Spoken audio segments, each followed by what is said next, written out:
En Nochebuena conduje a través de una ventisca hasta la casa de mi hija en Bilbao, esperando celebrar las fiestas con la familia. En cambio, encontré a mi nieto de 16 años, Mateo, sentado en el garaje a 13 de verde temperatura, vistiendo solo una sudadera y vaqueros, sus labios azules y todo su cuerpo temblando. A través de la ventana, podía ver a toda la familia riendo alrededor de la mesa, comiendo cordero asado y bebiendo vino en la calidez.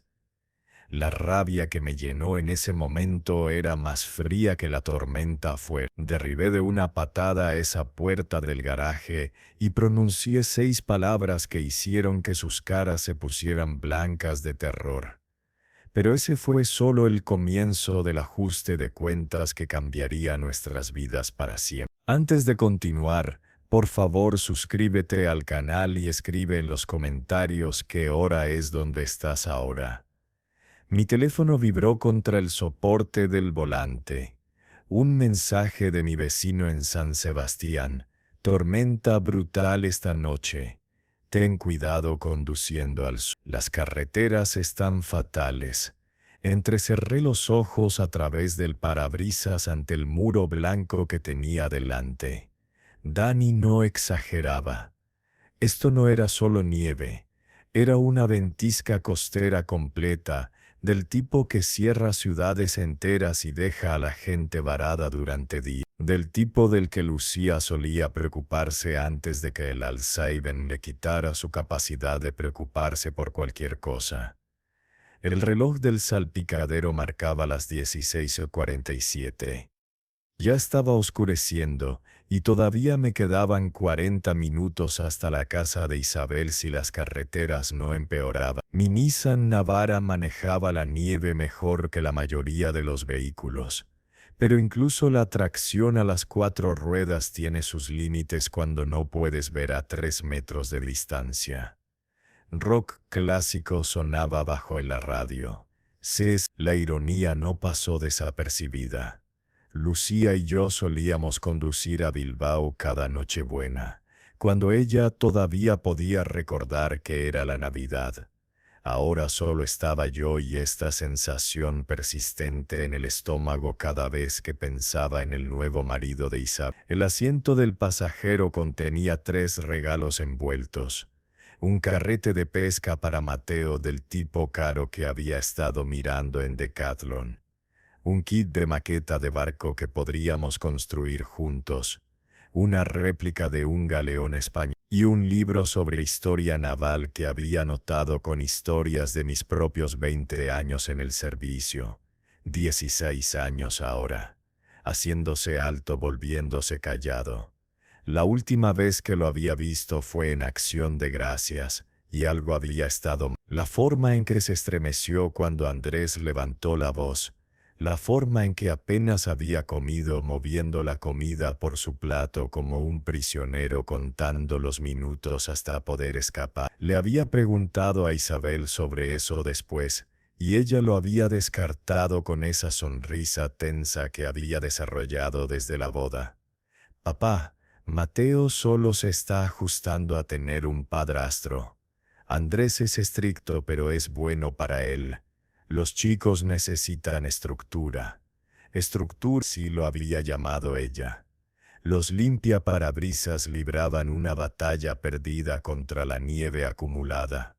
Había estado conduciendo durante 2 horas desde San Sebastián, y la última hora había sido pura concentración con los nudillos. Otros conductores se habían rendido, sus luces de emergencia parpadeando desde el arcén como supervivientes de un naufragio señalizando por rescate.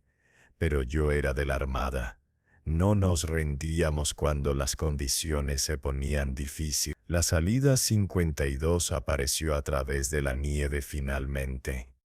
La tomé con cuidado, sintiendo la camioneta deslizarse ligeramente sobre el hielo bajo la nieve fresca. Las calles de Bilbao estaban un poco mejor, limpiadas al menos una vez hoy, pero la tormenta estaba ganando. La nieve se acumulaba contra los escaparates y enterraba los coches aparcados, Intenté llamar a casa de Isabel. Quería hacerle saber que estaba cerca, que había atravesado la tormenta. El teléfono sonó 8 veces antes de ir al buzón de voz. Extraño. En Nochebuena siempre había alguien en casa. Una gasolinera se materializó a través de la cortina blanca, sus luces como un faro. Entré, llené el tanque, podría necesitarlo si tenía que conducir de vuelta esta noche. Y entré para tomar café y algunos de esos pretzels cubiertos de chocolate que a Mateo le gustaban. La dependienta, una mujer de mediana edad con ojos cansados, negó con la cabeza ante la tormenta. Tiene que ir lejos. Solo agacho, dije. Navidad familiar. Mejor dese prisa. Dicen que esta tormenta va a empeorar antes de mejorar. Ya ha habido 2 accidentes en la Gran Vía. De vuelta en la camioneta, revisé la hora de nuevo. El trayecto normalmente llevaba 15 minutos desde aquí, pero esta noche sería más largo. Pensé en Mateo, probablemente ayudando a su madre en la cocina o tal vez jugando videojuegos con su hermanastro Sebastián. El chico había crecido 3 pulgadas desde el verano, toda esa energía adolescente desgarbada. Fue entonces cuando noté por primera vez los cambios. No solo el crecimiento físico, sino algo más. La forma en que se había vuelto cuidadoso alrededor de Andrés. Forma en que había dejado de hablar sobre la escuela o sus amigos. La forma en que sus ojos habían desarrollado esta cualidad vigilante como un marinero constantemente revisando el horizonte en busca de tormentas.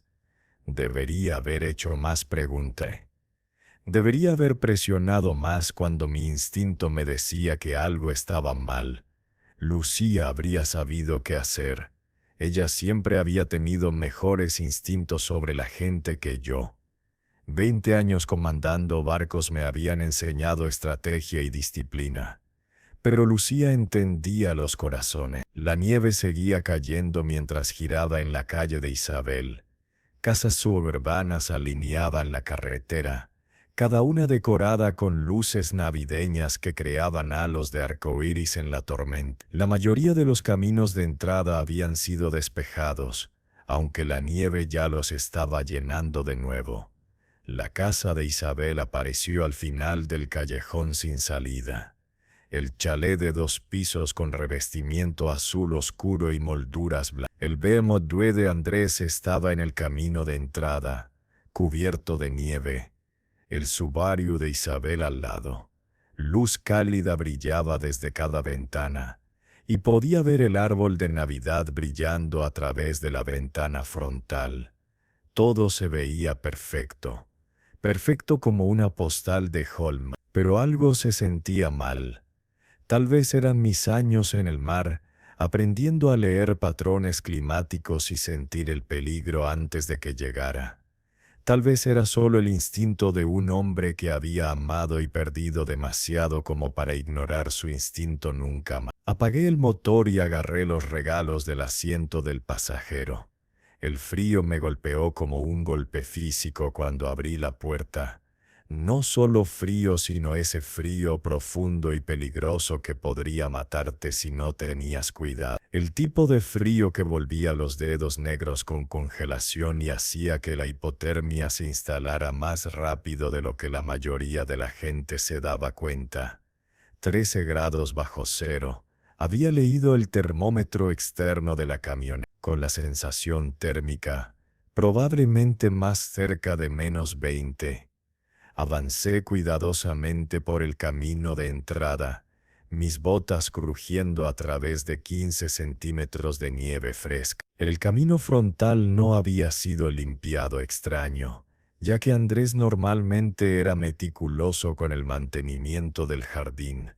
Las luces del porche estaban encendidas y podía escuchar música desde dentro. Algo clásico, tal vez Handel. Levanté mi mano para llamar, luego me detuve. Había un sonido viniendo del garaje. Débil, apenas oídole sobre la tormenta, pero había pasado 20 años aprendiendo a distinguir entre sonidos normales del barco y algo malo. Esto era algo malo, un gemido, o tal vez una tos. Humano, definitivamente humano. Dejé los regalos y me moví hacia la puerta del garaje. No estaba completamente cerrada. Había un espacio de tal vez medio metro en la parte inferior, justo lo suficiente para dejar que el frío brutal se vertiera dentro. «Hola», llamé, agachándome para mirar en la oscuridad. Movimiento, una forma en las sombras, acurrucada contra la pared del fondo. «¿Quién está ahí?». Mi voz salió más aguda de lo que pretendía. Voz de mando de años ordenando a hombres a la acción. La forma se movió de nuevo y luego lo escuché claramente esta vez. Una voz que conocería en cualquier lugar, incluso rota y temblando de frío. «¿Abuelo?». Mi sangre se convirtió en agua helada. Agarré la manija de la puerta del garaje y tiré de ella con toda la fuerza que mis brazos de 71 años podían reunir. La puerta resistió congelada en su lugar, o tal vez cerrada desde dentro, pero el entrenamiento de la armada y la adrenalina me hicieron lo suficientemente fuerte para forzarla. La puerta se abrió de golpe y allí estaba él, Mateo, mi nieto, 6 años, sentado en el piso de concreto de un garaje sin calefacción en medio de una ventisca, vistiendo nada más que una delgada sudadera y vaqueros. Sus brazos estaban envueltos alrededor de sus rodillas, todo su cuerpo temblando tan violentamente que podía verlo desde 3 metros de distancia. Sus labios habían pasado del azul a un púrpura grisáceo que hizo que mi corazón se detuviera. Jesucristo. Crucé el garaje en 3 zancadas, ya quitándome mi pesado abrigo de la armada. «Mateo, ¿cuánto tiempo has estado aquí?», intentó responder, pero sus dientes castañeaban tan fuerte que no podía formar palabra. Envolví mi abrigo alrededor de él y lo acerqué, sintiendo lo frío que estaba incluso a través de las capas de ropa. Esto no era solo incómodo, esto era potencialmente «Vamos, hijo, vamos a calentarte». Intenté ayudarlo a ponerse de pie, pero sus piernas no lo sostenían. El temblor era demasiado violento, sus músculos demasiado fríos para funcionar correctamente. Hipotermia. Etapa 2, tal vez etapa 3, lo había visto antes en marineros que habían caído por la borda en el Atlántico Norte. Tendrían tal vez 30 minutos antes de que su temperatura central bajara tanto que sus corazones se detuvieran. «No, no puedo», Mateo logró decir entre dientes castañantes. A Andrés dijo que no puedo entrar. Las palabras me golpearon como un puñetazo en el estómago. A través de la pequeña ventana que conectaba el garaje con el lavadero, podía ver dentro de la cocina. Luz dorada y cálida, la mesa del comedor visible más allá, puesta con porcelana fina y copas de cristal. Podía ver a Andrés en la cabecera de la mesa, levantando una copa de vino en un brindis, Isabel a su lado, sonriendo. Sebastián, el hermanastro de 12 años, riendo por algo. Estaban teniendo la cena de Nochebuena, mientras mi nieto se congelaba hasta morir a 4 metros de distancia. «¿Qué quieres decir con que no puedes entrar?». Mantuve mi voz calmada, pero por dentro estaba calculando. Distancia a la casa. Tamaño de Andrés comparado con mí. ¿Cuántas personas había dentro que podrían interferir? «Rompí sus reglas», susurró Mateo. Tenía que aprender responsabilidad. Miré al chico en mis brazos. Realmente lo miré.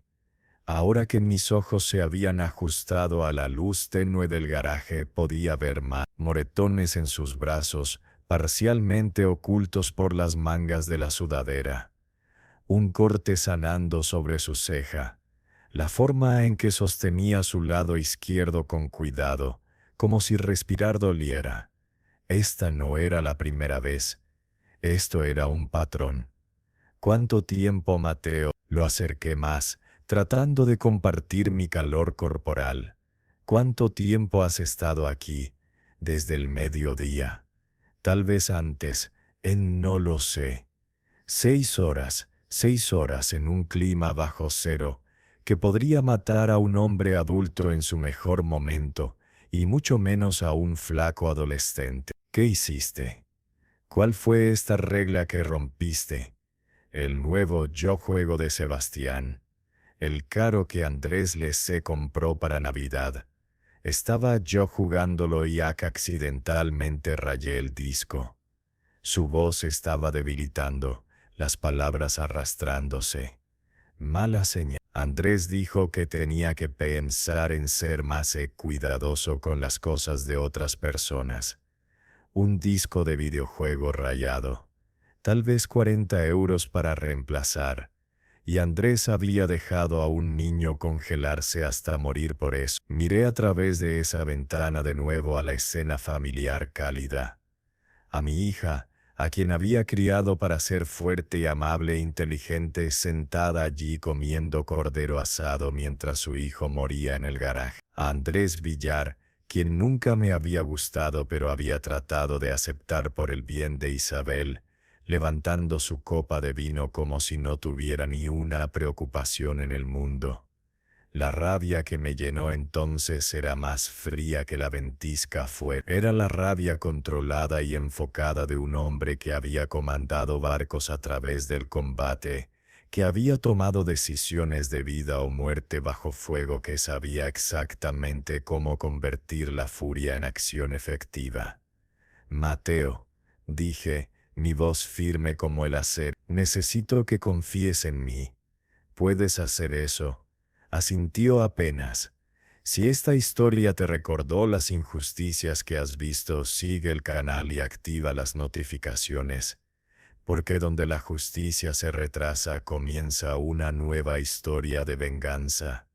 Voy a sacarte de aquí, no solo de este garaje, de esta casa, lejos de él, pero primero necesito entrar y tener una conversación con tu madre, Andrés. No, la mano de Mateo agarró mi brazo con sorprendente fuerza. Abuelo, por favor, si lo haces enojar él solo, él lo empeorará después. No va a haber un después, hijo. No así. Nunca más.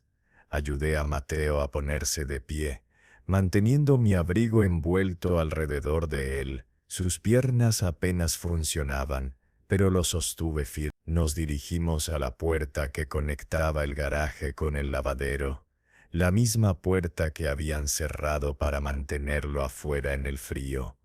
Probé la manija, cerrada por supuesto.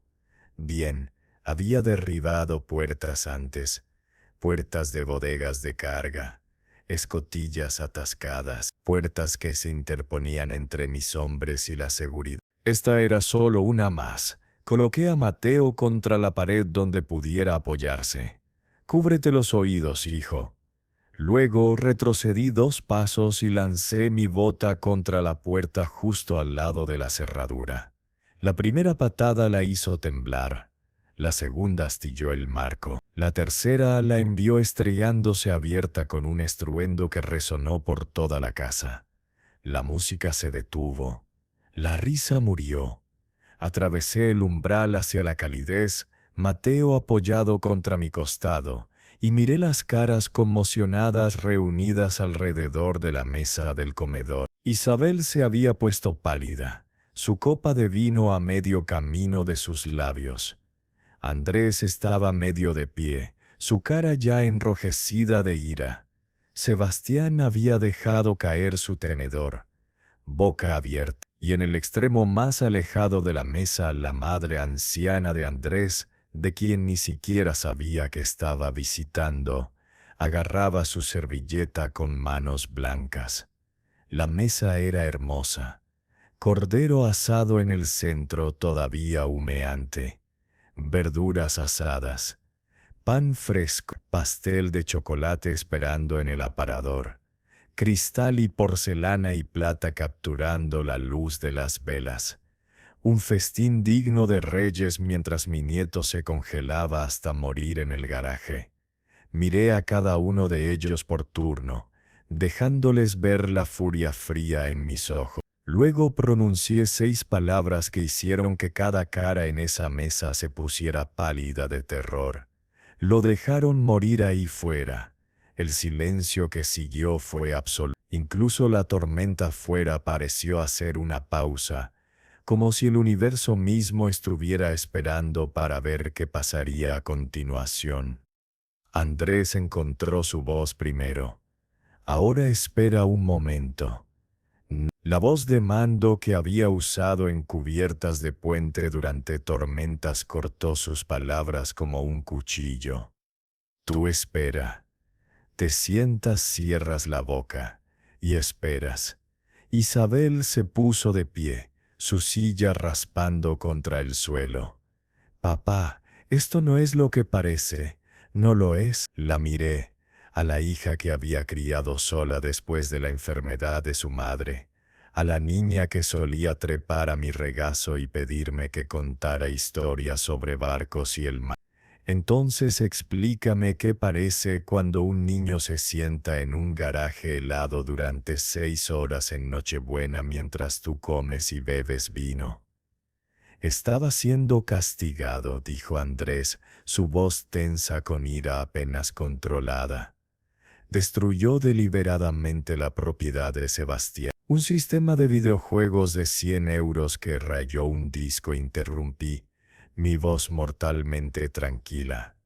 Accidentalmente rayó un disco de 40 euros. Y tu respuesta fue dejarlo en un clima bajo cero el tiempo suficiente para morir de exposición. Podría haber entrado en cualquier momento si se hubiera disculpado y mostrado algo de remordimiento. Andrés enderezó sus hombros, tratando de reclamar autoridad en su propia casa. Le estoy enseñando responsabilidad, algo claramente ausente en su crianza. El insulto a mi hija apenas registró. Estaba demasiado enfocado en el hombre que casi había matado a mi nieto. Responsabilidad, repetí suavemente. ¿Así llamas al abuso infantil? ¿Abuso infantil? Andrés se rió, pero sonó forzado. Eso es ridículo. Está bien, un poco de frío nunca le hizo daño a nadie. Miré hacia abajo a Mateo, todavía temblando violentamente contra mi costado, labios púrpuras, apenas capaz de mantenerse en pie. Tiene hipotermia etapa 2, tal vez etapa 3. Su temperatura central ha bajado peligrosamente. ¿Tienes alguna idea de lo que eso significa? La mesa estaba en silencio ahora. Incluso Andrés había dejado de hablar, aunque su mandíbula estaba tensa de ira. Significa que su cuerpo se está apagando. Significa que su corazón podría dejar de latir en cualquier momento. Significa que dejaste a un niño morir por un disco rayado. Isabel hizo un pequeño sonido, entre un jadeo y un sollozo. Mateo, cariño, ¿estás bien? No, dije sin inflexión. No finjas que te importa ahora. Te sentaste aquí comiendo mientras él se congelaba. Lo escuchaste en ese garaje y no hiciste nada. Andrés dijo. Comenzó ella. No me importa lo que Andrés dijo. Eres su madre. Su protección viene antes que las reglas de tu marido. Podía sentir a Mateo volviéndose más pesado contra mí, su cuerpo cediendo. No teníamos tiempo para esta conversación. Necesitaba calor, lo necesitaba ahora o no sobreviviría la noche. Isabel, dije, mi voz suavizándose ligeramente. Voy a llevar a Mateo al hospital, luego lo llevaré a casa. A mi casa. Y no va a volver aquí. No a esta casa, no a él. Miré a Andrés con puro desprecio. No puedes simplemente llevártelo, dijo Andrés poniéndose completamente de pie ahora. Era más grande que yo, más joven, probablemente pensaba que podía intimidar a un viejo. Esta es mi casa, él vive aquí.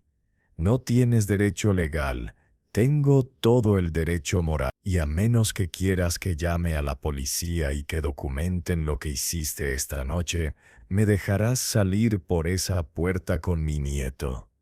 La policía. Andrés se rió de nuevo, pero esta vez había incertidumbre en ella. ¿Vas a llamar a la policía por disciplinar a un niño en mi propia casa? No, dije con calma.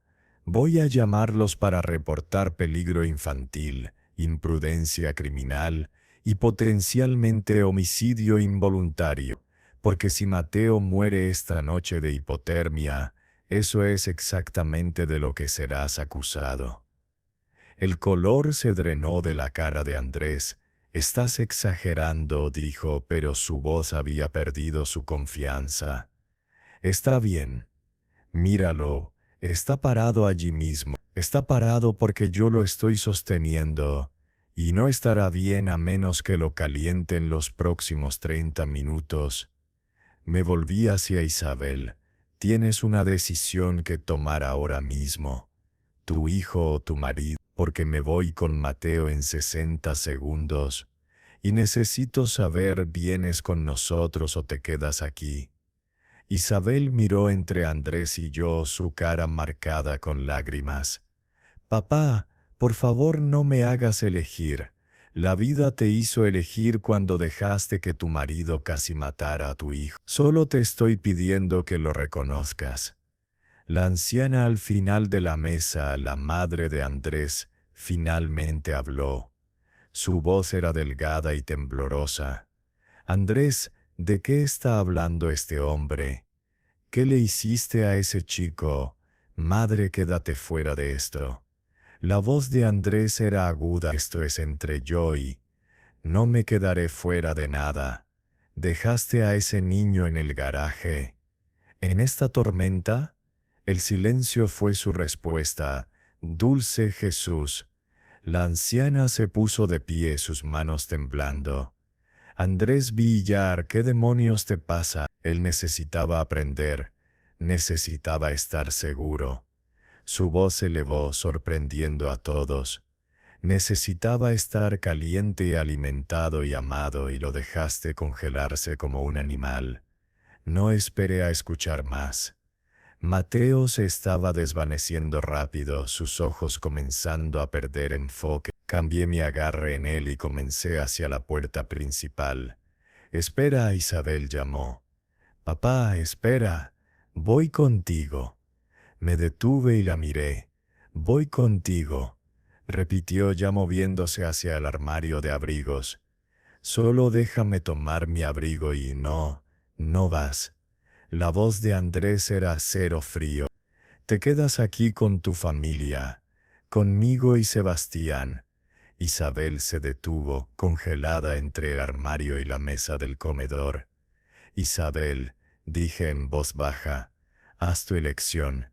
Miró a Andrés, luego a Mateo temblando en mis brazos, luego de vuelta a Andrés. Podía ver la guerra sucediendo detrás de sus ojos, años de condicionamiento, miedo de estar sola, miedo de empezar de nuevo, todo luchando contra el instinto básico de proteger a su hijo.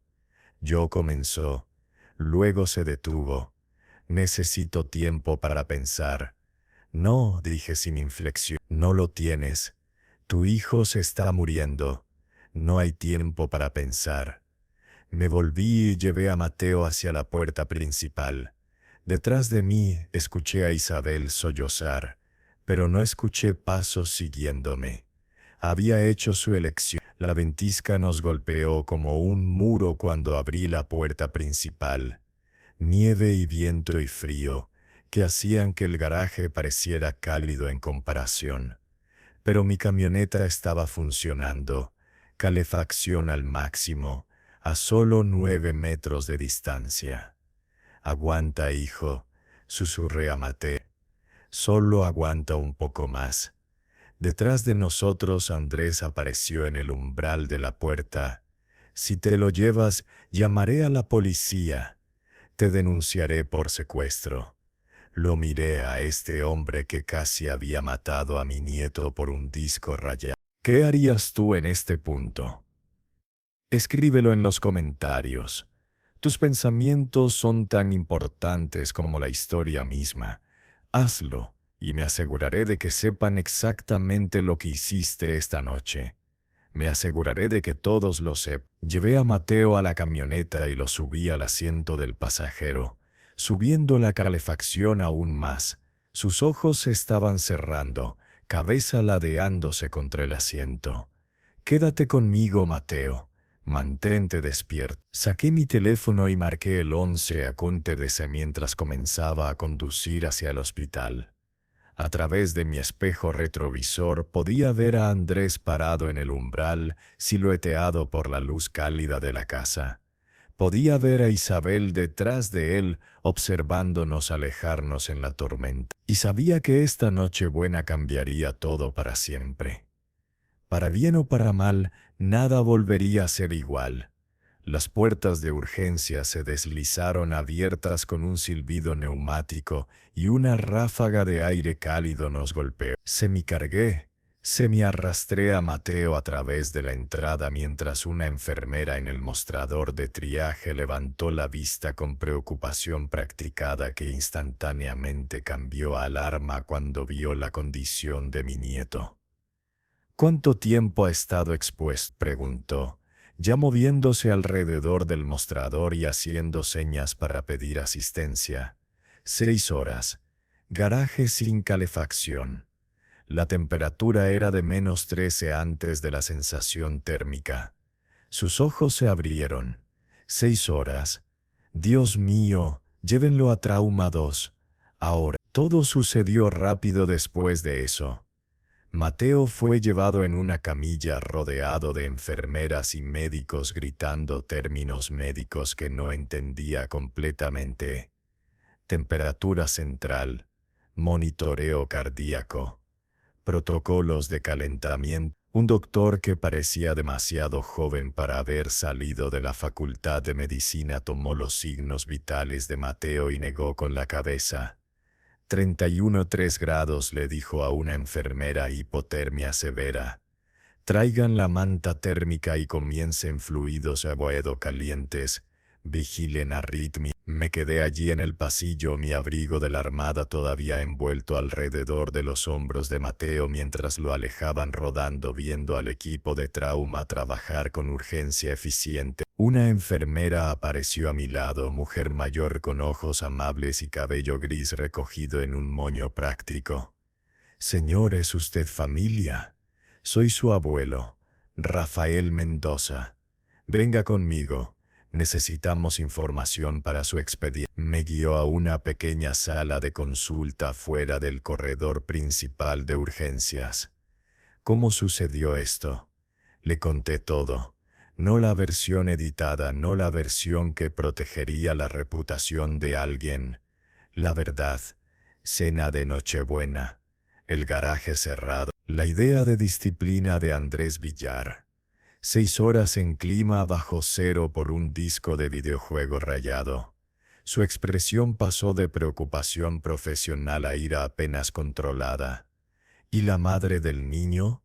¿Dónde está ella? En casa con su marido. Algo parpadeó en sus ojos, juicio tal vez, o reconocimiento de un patrón que había visto demasiadas veces antes. Necesito hacerle algunas preguntas, César Mendoza. ¿Ha notado otras lesiones en Mateo? Moretones, cortes, algo que parezca inconsistente con la actividad adolescente normal. Sí, moretones en sus brazos, cortes sanando sobre su ceja. Estaba sosteniendo su lado izquierdo como si le dolieran las costillas. Hizo notas en su tablet. ¿Cuánto tiempo ha estado viviendo con este padrastro? 3 años. Desde que Isabel se casó con Andrés. ¿Y ha notado cambios en el comportamiento de Mateo durante ese tiempo? Pensé en la cena de Acción de Gracias, lo callado que había estado Mateo. El viaje de pesca el verano pasado cuando se estremeció ante un ruido fuerte, la forma cuidadosa en que se movía, como alguien que había aprendido a hacerse pequeño e invisible. Sí, se ha vuelto retraído, cuidadoso, como si estuviera caminando sobre cáscaras de huevo todo el tiempo. La enfermera asintió, todavía tomando notas. Mendoza, estoy obligada por ley a reportar sospecha de abuso infantil. Basándome en lo que me ha contado y en la condición de Mateo, contactaré a Protección al Menor y a la ERSAINSA esta noche. Bien, ese hijo de puta casi mató a mi nieto. Me miró desde su tablet. El chico tiene suerte de que usted llegara cuando lo hizo. Otra hora, tal vez dos, y estaríamos teniendo una conversación muy diferente. La realidad de esas palabras me golpeó como un puñetazo. Si me hubiera quedado en casa en San Sebastián, si hubiera dejado que la tormenta me mantuviera alejado, si hubiera llegado 30 minutos después, me senté pesadamente en una de las sillas de plástico. Mis manos temblaban, no de frío, sino de la adrenalina finalmente desapareciendo y dejando atrás el agotamiento y el shock retrasado. Puedo verlo. Todavía no. Todavía están trabajando para elevar su temperatura central de forma segura. El calentamiento tiene que hacerse gradualmente o puede causar paro cardíaco. Hizo una pausa en la puerta.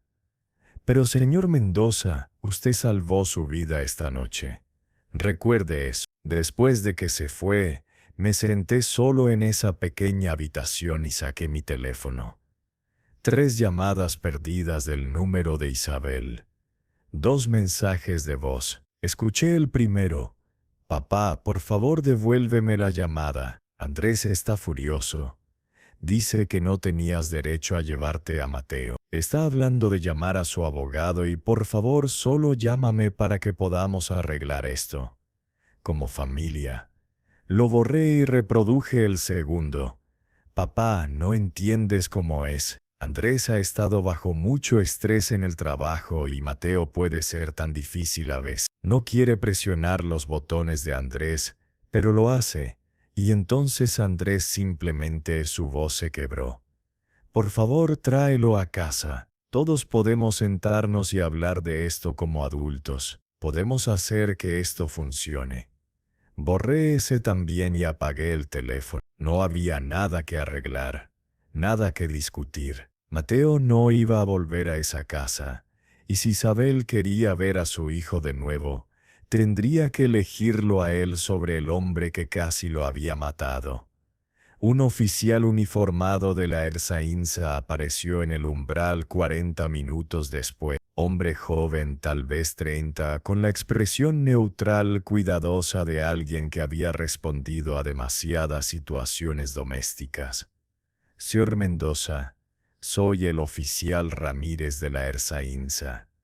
El hospital llamó sobre un posible caso de peligro infantil. Repasé la historia de nuevo agregando detalles esta vez. La puerta del garaje cerrada. Las lecturas de temperatura de mi camioneta. La forma en que Andrés había defendido sus acciones como enseñar responsabilidad. La mesa del comedor puesta con cordero asado y vino mientras Mateo se congelaba a 4,5 metros de distancia.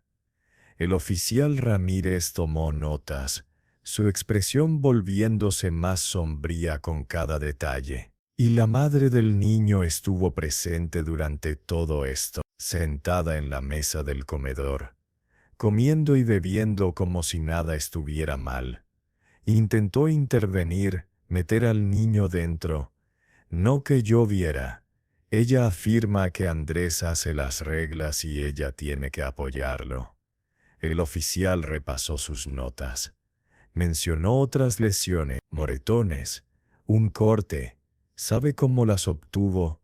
No, pero puedo adivinar. Esta no fue la primera vez que Andrés lo ha castigado así. Mateo dijo algo sobre que el garaje era algo habitual. Necesitaremos hablar con Mateo cuando esté estable. El oficial Ramírez cerró su libreta. Señor Mendoza, quiero ser directo con usted. Casos como este pueden ser complicados. El chico tiene 16 años, no es un niño pequeño. El padrastro alegará que era disciplina, no abuso. Sin el testimonio del chico y su disposición a presentar cargos, puede ser difícil hacer que algo prospere. ¿Qué hay de homicidio involuntario? ¿Imprudencia criminal? Posible. Pero de nuevo depende del testimonio de Mateo y de si el fiscal piensa que hay suficiente evidencia para cargos criminales. Hizo una pausa. La buena noticia es que Protección al Menor definitivamente investigará. Incluso si los cargos criminales no prosperan, pueden remover al chico del hogar si determinan que está en peligro. Un doctor apareció en el pasillo, el mismo joven que había tomado los signos vitales de Mateo antes. Se veía cansado pero ligeramente menos sombrío. Señor Mendoza, la temperatura de su nieto ha subido a 34 grados. Todavía hipotérmico, pero estable. Continuamos con los protocolos de calentamiento, pero va a estar bien. El alivio que me invadió casi dobló mis rodillas. ¿Puedo verlo? Sí, pero manténgalo breve. Necesita descansar, y necesitamos monitorearlo de cerca durante las próximas horas. El oficial Ramírez me siguió a la sala de trauma donde habían movido a Mateo. Mi nieto se veía pequeño en la cama del hospital, cubierto con mantas térmicas y conectado a monitores que pitaban constantemente. Su color era mejor, labios rosados de nuevo en lugar de ese aterrador púrpura gris, pero todavía temblaba ligeramente. «Hola, abuelo». Su voz estaba ronca pero más fuerte que antes. «Hola, hijo».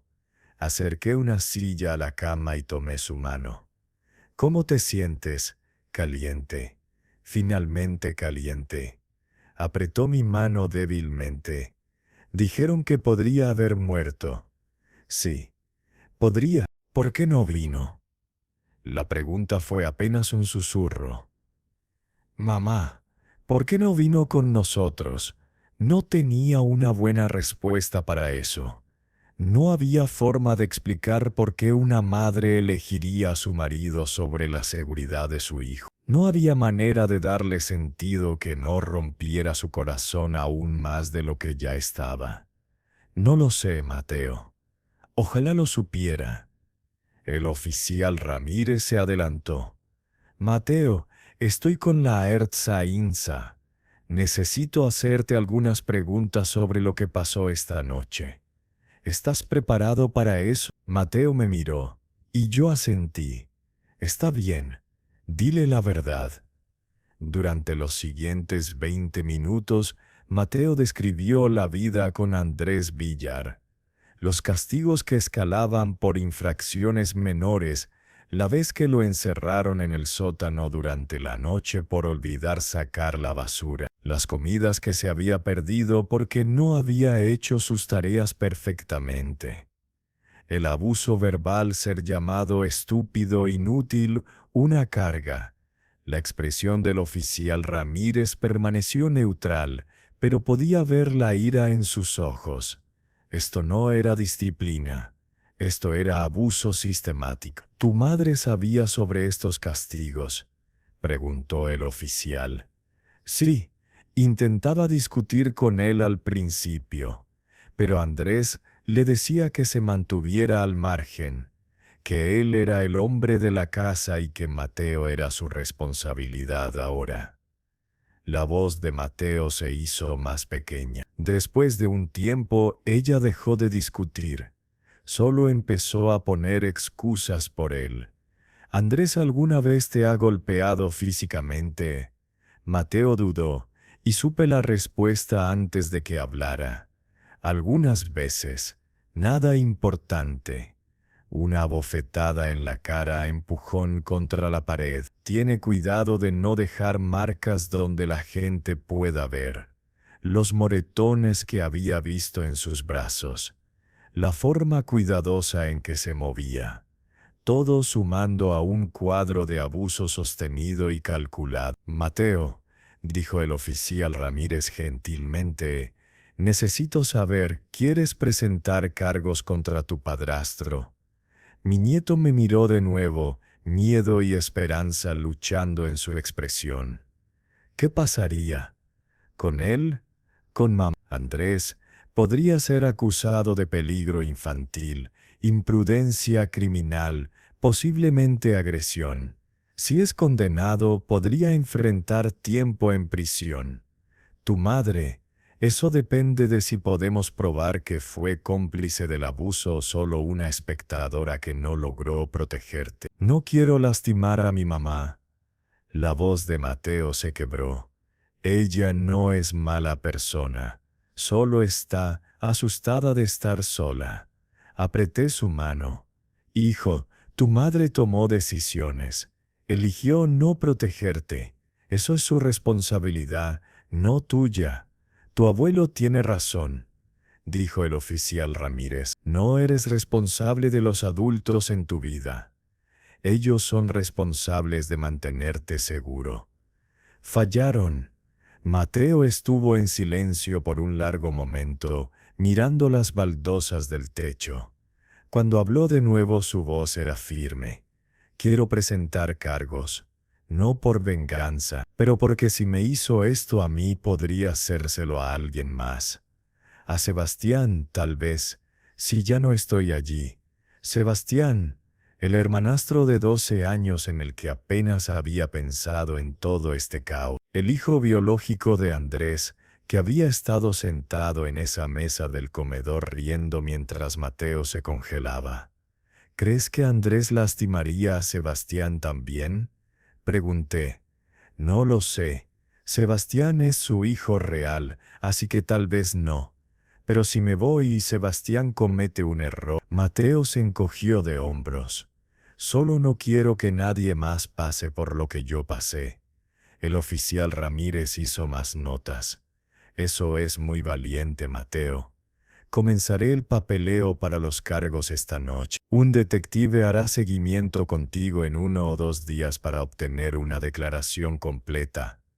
Después de que el oficial se fue, Mateo y yo nos sentamos en silencio por un tiempo, escuchando a los monitores pitar y los sonidos amortiguados de urgencias más allá de la puerta cerrada. Abuelo, la voz de Mateo era pequeña de nuevo. ¿Realmente puedo ir a vivir contigo? ¿Cómo permanentemente? Sí, mientras quieras. Mi casa es tu casa. ¿Qué pasa con la escuela? Todas mis cosas. Lo resolveremos. Hay un buen instituto en San Sebastián. Transferiremos tus expedientes. En cuanto a tus cosas, arreglaremos recogerlas cuando Andrés no esté en casa. No me va a dejar ir tan fácilmente. Va a luchar. Le gusta tener con... Suscríbete y mantente atento para no perderte ninguna historia real de venganza. A veces, incluso el silencio es la forma más poderosa de venganza. Déjalo luchar. Casi te mata esta noche, Mateo. Ningún juez en su sano juicio te enviaría de vuelta a esa casa. El doctor apareció en el umbral de nuevo. Señor Mendoza, vamos a ingresar a Mateo durante la noche para observación. Su temperatura está casi normal ahora, pero queremos asegurarnos de que no haya complicaciones. Es bienvenido a quedarse, pero el horario de visitas termina a las 9. Miré a mi nieto, a este chico valiente que había sobrevivido 6 horas en un garaje helado y ahora enfrentaba el colapso de su familia con más fuerza de la que la mayoría de los adultos podrían manejar. No lo voy a dejar. El doctor sonrió ligeramente. Pensé que diría eso. Traeremos una silla que se reclina. No será cómoda, pero puede quedarse. Después de que instalaron a Mateo en una habitación regular en el piso pediátrico, llamé a mi vecino en San Sebastián para que revisara mi casa. Luego envié un solo mensaje a Isabel. Mateo está en el Hospital Universitario de Cruces, hipotermia severa. Podría haber muerto. Se queda conmigo cuando sea dado de alta. Si quieres verlo, ven sola. Andrés no es bienvenido. La respuesta llegó 15 minutos después. ¿Cómo te atreves a amenazarme sobre ver a mi propio hijo? Andrés es mi marido. Donde yo vaya, él va. Iremos mañana a traer a Mateo a casa donde pertenece. Miré ese mensaje sintiendo una furia fría asentarse en mi pecho. Después de todo lo que había pasado después de que su hijo casi muere, ella todavía estaba eligiendo a Andrés. Escribí de vuelta: si Andrés se presenta en este hospital, haré que lo arresten por intento de asesinato. Ponme a prueba. No llegó respuesta. Apagué mi teléfono y me acomodé en la incómoda silla reclinable junto a la cama de Mateo. A través de la ventana podía ver la tormenta todavía rugiendo, nieve acumulándose contra el cristal, pero adentro en esta pequeña habitación de hospital estaba cálido y seguro. Mateo ya estaba dormido, su respiración constante y pacífica por primera vez en quién sabe cuánto tiempo. Pensé en Lucía, en cómo ella habría manejado esta situación. Siempre había sido mejor con el drama familiar, mejor viendo la humanidad en las personas incluso cuando tomaban decisiones terribles. Pero Lucía se había ido, y yo había terminado de tratar de ver la humanidad de Andrés. Algunas personas no merecían comprensión, merecían consecuencia. Mañana traería nuevos desafíos, investigaciones de protección al menor, entrevistas policiales, posiblemente una pelea de custodia si Isabel decidía contratar abogados. Pero esta noche mi nieto estaba seguro, cálido y vivo. Eso era suficiente. 3 días después me senté en una oficina abarrotada del Departamento de Servicios Sociales del País Vasco, frente al escritorio de una mujer de aspecto cansado llamada Laura González, que había sido asignada como trabajadora social del caso de Mateo. Mendoza, he revisado los informes policiales y los registros del hospital. También he entrevistado a Mateo, a su hija y al señor Villar. Revolvió papeles en su escritorio. Esta es una situación complicada. No es complicada. Andrés Villar dejó a un chico de 16 años en clima bajo cero durante 6 horas. Eso es peligro infantil. Estoy de acuerdo. Pero el desafío es probar un patrón de abuso versus un incidente aislado de mal juicio. Sacó un archivo. Villar afirma que esta fue la primera vez que había usado este tipo de castigo. Dice que juzgó mal lo frío que haría y asume total responsabilidad por su error. Eso es mentira. Mateo le dijo sobre las otras veces, el sótano, las comidas perdidas, todo. Lo hizo, pero sin evidencia física o testigos. Es su palabra contra la del señor Villar. Laura se inclinó hacia adelante. Esto es lo que puedo decir, basándome en el testimonio de Mateo y la evidencia médica de Nochebuena. Estoy recomendando que Mateo no sea devuelto al hogar de su madre mientras el señor Villar esté viviendo allí. Bien. Sin embargo, su hija tiene la custodia legal. Si ella quiere a Mateo de vuelta y puede demostrar un ambiente seguro, no podemos evitarlo. ¿Qué hay de lo que Mateo quiere? Tiene 16 años, casi 17. No tiene voz en esto. La ley vasca permite a los tribunales considerar la preferencia de un menor en asuntos de custodia, especialmente a su edad. Pero en última instancia, los padres tienen derechos que son difíciles de superar a menos que podamos probar que no son aptos. Sentí frustración construyéndose en mi pecho. Ella dejó que su marido casi matara a su hijo. Eso no prueba que no es apta. Prueba que tomó una decisión terrible. Pero el señor Villar está alegando que él es el culpable, que Isabel no sabía lo grave que era la situación. Laura sacó otro documento. He revisado su historial. 20 años de servicio en la Armada Alta Honorable, ingresos estables de su pensión y trabajo de consultoría. Casa propia sin antecedentes penales. Usted es un tutor ideal desde un punto de vista legal.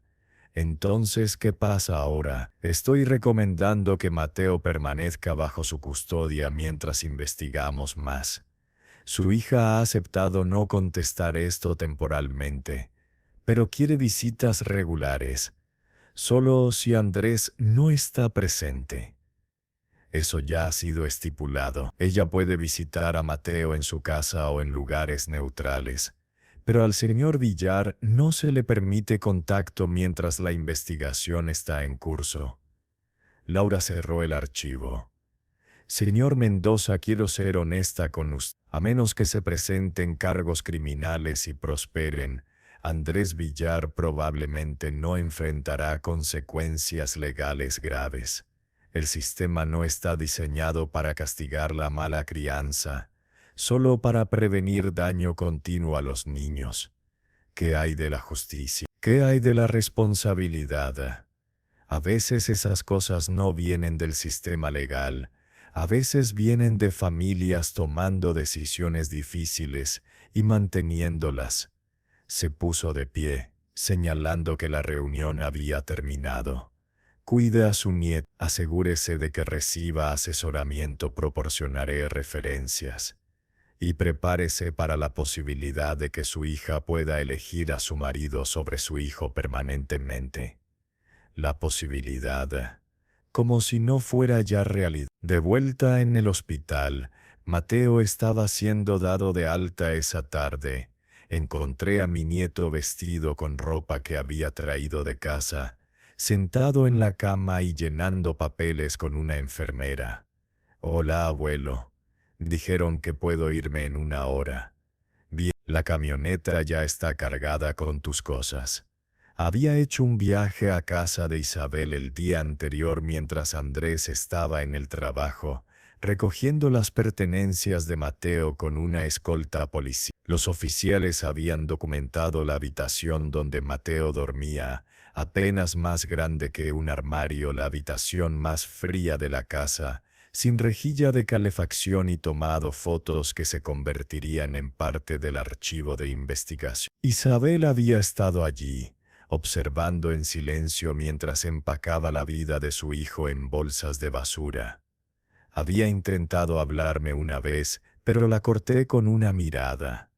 No había nada que pudiera decir que mejorara esto. ¿Hablaste con la señora de servicios sociales?, preguntó Mateo después de que la enfermera se fue. Sí, te quedas conmigo. Tu madre puede visitarte, pero Andrés no puede acercarse a ti. ¿Habrá cargos criminales contra Andrés? El fiscal está revisando el caso. El oficial Ramírez piensa que al menos lo acusarán de imprudencia criminal. Me senté a su lado en la cama. Pero Mateo, incluso si los cargos no prosperan, no vas a volver allí. Nunca. ¿Qué hay de mamá? ¿Crees que ella alguna vez lo dejará? Quería decir, elegirá a su hijo sobre su marido.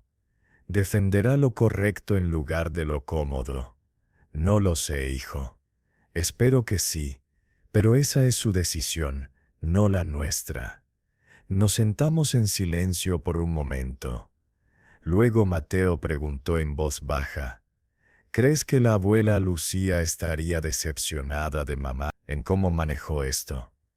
La pregunta me golpeó fuerte.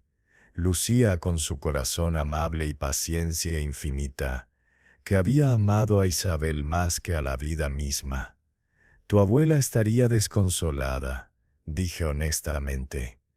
Pero también entendería que las personas cometen errores cuando tienen miedo. Esperaría que tu madre encontrara su camino de vuelta a hacer lo correcto.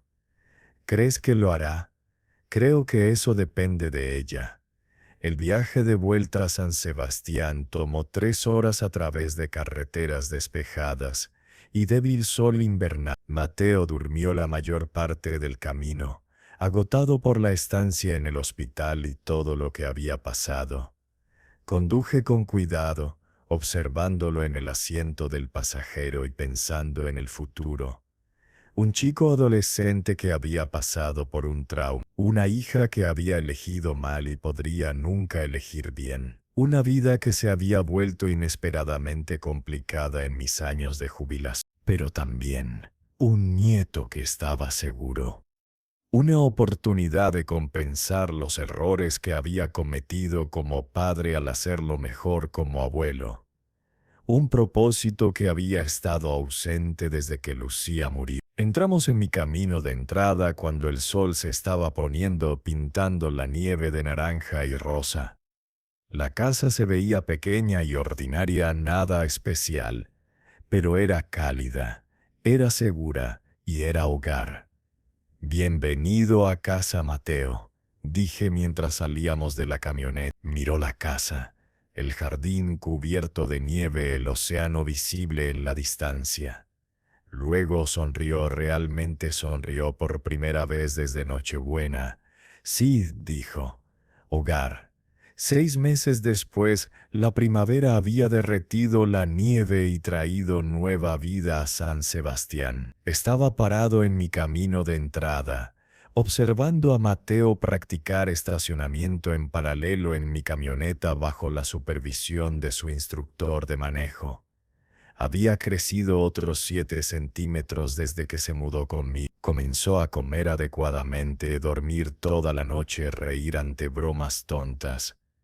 La mirada atormentada había desaparecido de sus ojos, reemplazada por algo que parecía paz. «Un poco más a la izquierda», llamó el instructor. «Bien. Ahora endereza». Mateo completó la maniobra perfectamente y me sonrió a través del parabrisas. La próxima semana era su examen de manejo y luego tendría su licencia. Libertad, independencia, todas las cosas que los chicos de 16 deberían tener. ¿Alguna palabra de Andrés?, pregunté, aunque no estaba seguro de querer saber. Su abogado llamó ayer. La terapia de manejo de ira está yendo bien aparentemente, pero perdió su trabajo en el supermercado. Se encogió de hombros, sin parecer particularmente comprensivo. Se está mudando de vuelta a Madrid para vivir con su hermana. Bien. Cuanto más lejos mejor. A veces siento lástima por él, admitió. Pero luego recuerdo lo que le hizo a Mateo, y el sentimiento pasa bastante rápido. Esa tarde, mientras Mateo estaba en práctica de guitarra, Isabel y yo trabajamos en el jardín preparando el suelo para el huerto de verduras de Lucía. La primavera estaba llegando temprano este año, y había algo esperanzador sobre plantar semillas y planear el crecimiento. «Papá», dijo Isabel, arrancando malas hierbas con determinación concentrada, «necesito agradecerte de nuevo por lo que hiciste. Si no hubieras venido ese día...». «No necesitas agradecerme», dije, volteando un terrón de tierra terco. «Solo estaba haciendo lo que cualquier abuelo haría». «No, no lo hacías. Arriesgaste todo para salvarlo. Podrías haber sido arrestado, acusado de secuestro. Pero no lo fuiste. La verdad tiene una manera de ganar al final». A través de la ventana, podía ver a Mateo riendo con el instructor de manejo, probablemente bromeando sobre algo feliz, saludable. «Sanando. Va a tomar tiempo, Isabel, mucho tiempo, lo sé. Pero tengo tiempo ahora. Andrés se está mudando de vuelta a Madrid. La casa se está poniendo en venta. Voy a conseguir un apartamento en Bilbao, algo pequeño. Empezar de nuevo. Bien, papá». Su voz se hizo más pequeña. ¿Crees que eventualmente podría ver a Mateo más? Tal vez que él me visite de noche. Sé que no lo merezco, pero eso depende de él, no de mí. Él es a quien lastimaste. Él es quien decide si y cuándo te perdona. Eso es justo. Una pausa. Lo extraño. Los extraño a ambos. Entonces demuéstralo. No con palabras, sino con acciones. Muéstrale que lo eliges a él, no solo esta semana o este mes, sino todos los días por el resto de tu vida. Después de colgar, Mateo vino corriendo, hoja de evaluación del instructor en mano. Lo logré. Dice que estoy listo para el examen. Eso es genial, hijo. Estoy orgulloso de ti. Se sentó a mi lado en los escalones y observamos la puesta de sol sobre el puerto, pintando el cielo en tonos de naranja y púrpura. Esa era mamá en el teléfono, ¿verdad? Chico inteligente.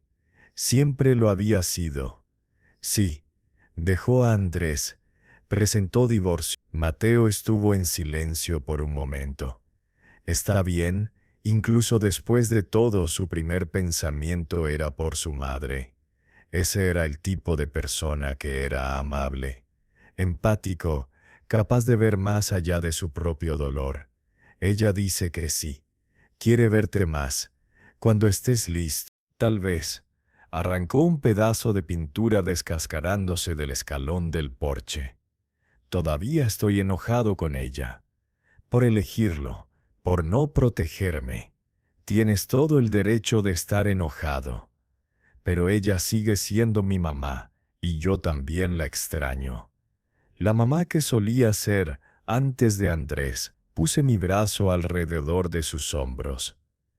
Entonces tal vez eventualmente le darás una oportunidad de ser esa persona de nuevo, pero solo cuando estés listo. Sin presión, sin línea de tiempo. Nos sentamos juntos mientras salían las estrellas, abuelo y nieto, sobrevivientes de una tormenta que casi nos destruye a ambos. La casa detrás de nosotros era cálida y brillante. El futuro adelante incierto pero lleno de posibilidad. Y por ahora eso era suficiente. Un año después de aquella Nochebuena, me encontré parado en la misma cocina, preparando la cena mientras Mateo ponía la mesa. Había crecido más, ahora me superaba por 5 centímetros y se había llenado con músculo de trabajar en el puerto durante el verano. «¿Mamá viene esta noche?», preguntó, colocando platos cuidadosamente. Dijo que llegaría alrededor de las 7. Trae su famoso flan. Isabel había cumplido su palabra. El divorcio se había finalizado en primavera. Se había mudado a un apartamento pequeño en Bilbao, conseguido un trabajo como bibliotecaria, y pasaba cada fin de semana libre conduciendo a San Sebastián para ver a Mateo. Al principio, las visitas habían sido tensas e incómodas.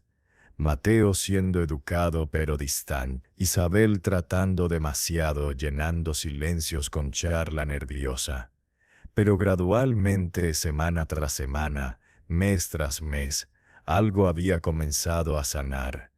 No era la relación que habían tenido antes, nunca sería eso, pero era algo nuevo, construido sobre honestidad en lugar de hábito, sobre respeto en lugar de expectativa.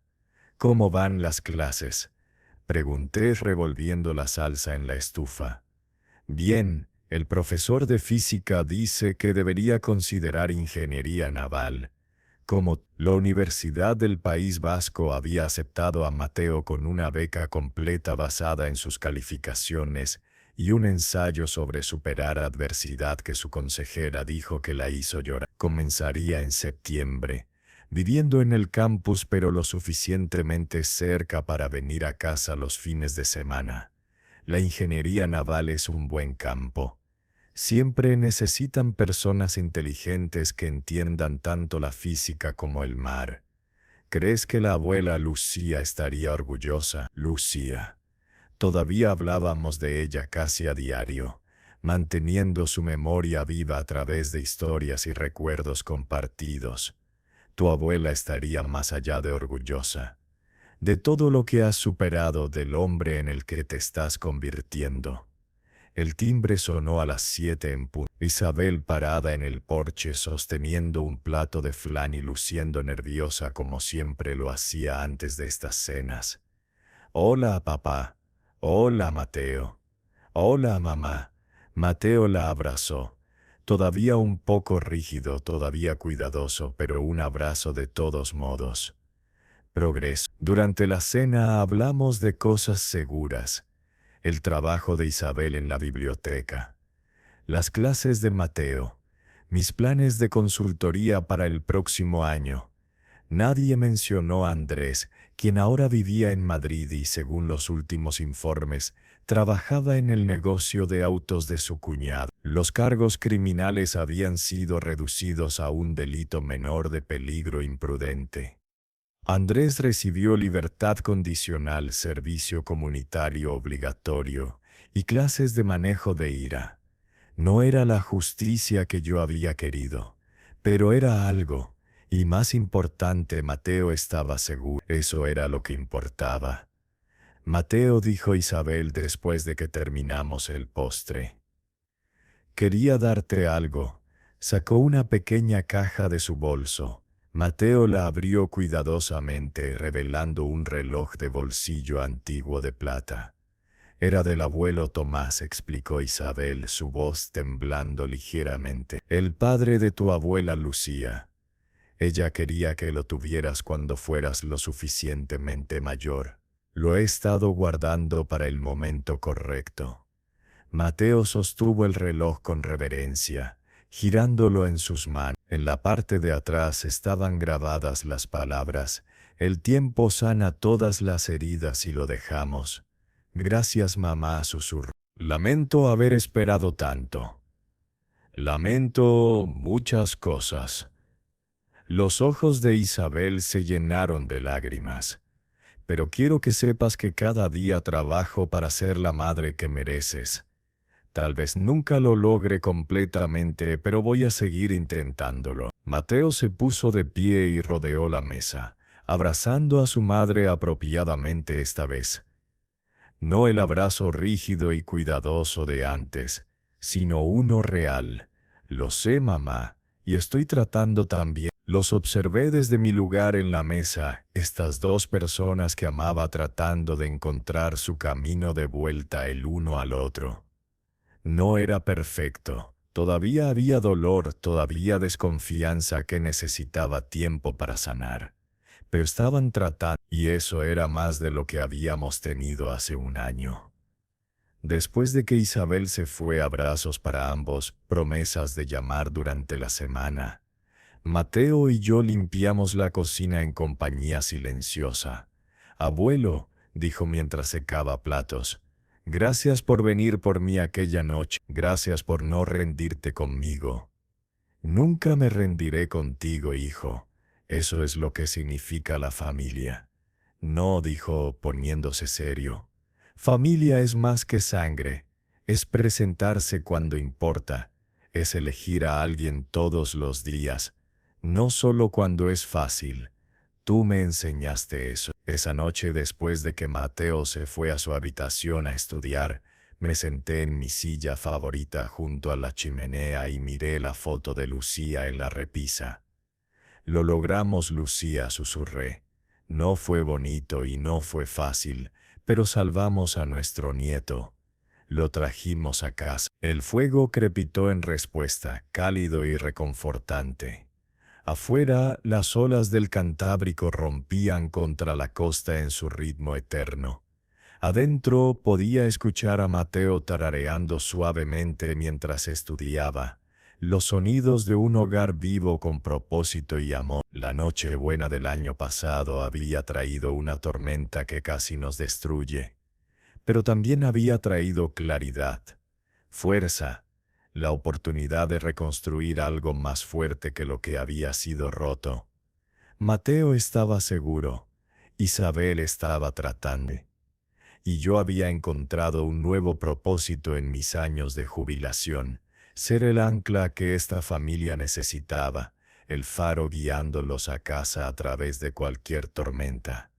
Lucía habría estado orgullosa, y por primera vez desde su muerte, sentí que tal vez, solo tal vez, yo también podía estar orgulloso de mí mismo.